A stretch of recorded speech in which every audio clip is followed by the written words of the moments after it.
మాజీ ముఖ్యమంత్రి జగన్మోహన్ రెడ్డి విశాఖ పర్యటన సందర్భంగా భారీ ఏర్పాట్లు జరుగుతున్నాయి. పోలీసులు ఎక్కడికక్కడ పూర్తిగా కూడా అంటే ఎవరు కూడా లోపలికి చొచ్చుకు రాకుండా ఈ ఏరియాలో వీధి ప్రాంతంలోకి అటు గొడవలు జరగకుండా పూర్తిగా కఠినమైన ఆంక్షలతోటి మొత్తం నిబంధనలు పాటిస్తూ ఉన్నారు. అయితే ఈ నిబంధనలన్నీ కూడా ఇప్పుడు వైసీపీ నేతలు, పార్టీ కార్యకర్తలు అందరికీ కూడా పెద్ద తలనొప్పిగా మారి, ఎందుకంటే వాళ్ళు ఎక్కడ కూడా తమ నాయకుని కలిసేందుకు వీలు కాకుండా ఎక్కడికక్కడ పోలీసులు అడ్డుకుంటున్నారని చెప్పి కొంతమంది ఆవేదన కూడా వ్యక్తం చేసే పరిస్థితి కనిపిస్తుంది. ఇక్కడ మనం చూస్తున్నాం, కొద్ది దూరం నుంచి కూడా పూర్తిగా బారికేడ్లు వేసి మొత్తం లోపలికి ఎవరిని జనాలు రానివ్వకుండా పూర్తిగా ఎక్కడికక్కడ ఆఫ్ చేసే పరిస్థితి కనిపిస్తుంది. ఎందుకంటే ఇదే మార్గంలో ఇప్పుడు జగన్మోహన్ రాబోతున్నారు. ఈ ప్రాంతాన్ని రెలివీధి ప్రాంతం అంటారు. ఈ ప్రాంతంలో ఇటీవల ఎవరైతే విశాఖ తీరం సమీపంలోని మత్స్యకారులు కొంతమంది గల్లంత అయిపోయారు, ఆ కుటుంబాలను పరామర్శించిన జగన్మోహన్ రెడ్డి రాబోతున్నారు. అయితే ఈ సందర్భంగా ఇక్కడ మత్స్యకారులు అంటే తోటి ఫ్రెండ్స్ వీళ్ళంతా కూడా తమ నాయకుని చూసేందుకు ఇక్కడ వద్దాం అనుకున్న సమయంలోనే ఇక్కడ పూర్తిగా ఆంక్షలు ఉండడంతో మొత్తం ఇక్కడ ఉన్న కార్యకర్తలు అంతా కూడా తీవ్ర ఆవేదన వ్యక్తం చేస్తున్నారు. చెప్పండి, అసలు ఇక్కడ పోలీసులు ఏర్పాట్లు ఏం చేస్తున్నారు? మీ కార్యకర్తలకు ఏమైనా ఇబ్బందులు కలుగుతున్నాయా? అంటే పోలీసుల ఏర్పాట్లకి ఎక్కడ లోటు లేదండి, వాళ్ళు బ్రహ్మాండం చేస్తున్నారు. కానీ ఇక్కడ ముఖ్యమైన విషయం ఏంటంటే వైఎస్ జగన్మోహన్ రెడ్డి గారి అనఫీషియల్ సీఎం అండి ఆంధ్రప్రదేశ్కి. అది ఇక్కడ ప్రతి ఒక్కరు కూడా గుర్తుంచుకోవాల్సిన విషయం ఉంది. ఎందుకంటే ఈరోజు ఆయన ప్రజా సమస్యల మీద రోడ్డు ఎక్కుతుంటే ప్రజలు స్వచ్ఛందంగా ఏ రకంగా ఆయనకి జేజలు పలుకుతూ ఈరోజు రోడ్డు ఎక్కుతున్నారో ప్రతి ఒక్కరు కూడా గమనించాలి.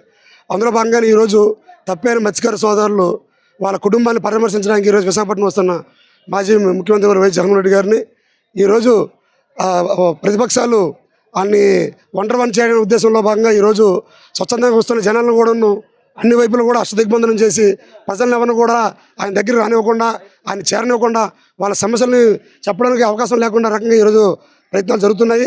దాన్ని తీవ్రంగా ఖండిస్తున్నాం. ఎందుకంటే వైఎస్ జగన్మోహన్ గారు అంటే ఒక వైఎస్ఆర్సీపీ నాయకులు, కార్యకర్తలే కాకుండా యావత్ ఆంధ్ర రాష్ట్ర ప్రజలు కూడాను ఆయన గుండెల్లో పెట్టుకుని చూసుకుంటారండి.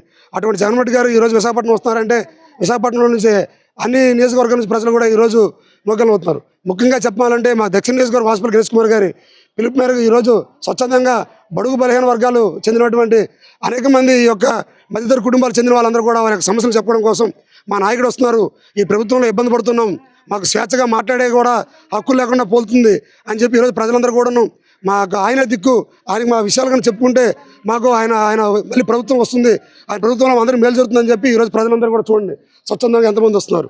కానీ ఈరోజు ఈ యొక్క ప్రాంతాన్ని ఏదో దీవి రకంగా ఒక అష్టదిగ్బంధనం చేసి ఒక అభిమానుడు వస్తుంటే ఏదైతే మనం ఆ రకంగా ఏర్పాటు చేస్తాం ఆ రకంగా చూడండి, మొత్తం అన్ని రకాలు కూడా పోలీసులతోని వాళ్ళ యొక్క ప్రైవేట్ సిబ్బందితోని మొత్తం అష్టదిగ్బంధనం చేశారు. దీన్ని తీవ్రంగా ఖండిస్తున్నాము.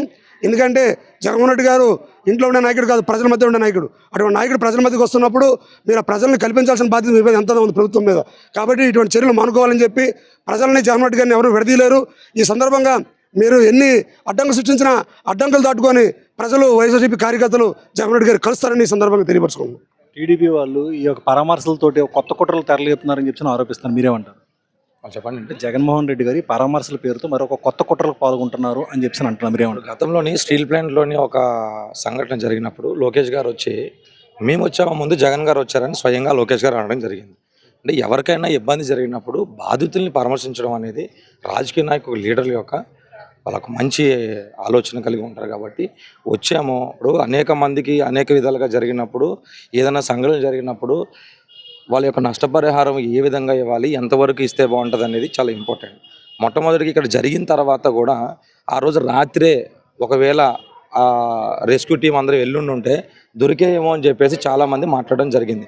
తర్వాత వెళ్ళినప్పటికీ లేట్ అయిపోయింది. ఆ విధంగా ఈ విధంగా కింద మీద అవడం వల్ల చనిపోయిన వ్యక్తులు కూడా దొరకలేదు.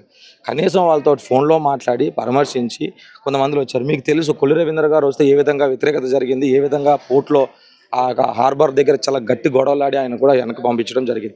జగన్మోహన్ గారు వచ్చి వాళ్ళకి నష్టపరిహారం ఎంతవరకు వచ్చింది, ఏమొచ్చింది, మా సైడ్ నుంచి మేము ఎంత ఇవ్వగలుగుతాము, ఇస్తే దానివల్ల ఏమవుతుందని తెలుసుకోవడానికి వస్తున్నారు. తెలుసుకోవడానికి వచ్చినప్పుడు సింపుల్గా ఆయన వస్తారు, తెలుసుకుంటారు, వెళ్ళిపోతారు. ఎంతవరకు చేయవసరం లేదు. ఇక్కడ కలెక్టర్ ఆఫీస్ దగ్గర బారిగేట్స్ పెట్టారు, ఏవిఎన్ కాలేజ్ డౌన్లో బారిగేట్స్ పెట్టారు, ఇక్కడ బారిగేట్స్ పెట్టారు. ప్రజలందరూ అక్కడ రోడ్ల మీద నించొని ఉన్నారు. ఆయన రాగానే ఆ క్రౌడ్ అందరూ కూడా బారిగేట్స్ ఎరగొట్టుకొని వస్తే ఇక చూడండి జగన్మోహన్ రెడ్డికి వచ్చారని జరిగిందని చెప్పి వాళ్ళే చెప్తారు. జగన్ వస్తుంటే ఎందుకు ప్రభుత్వం ఎంత భయపడుతుందని మీరు ఏమైనా అనుకుంటున్నారా?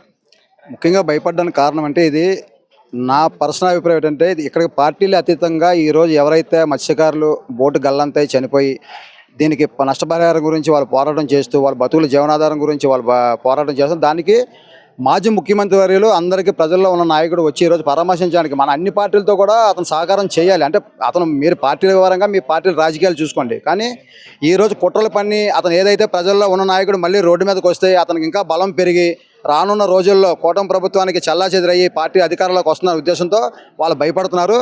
రెండోది, మనం సాధారణంగా ఆదివారం బీచ్కి వెళ్తే భార్య పిల్లలతో చిన్న కెరట వస్తే భయపడి పారిపోతాం.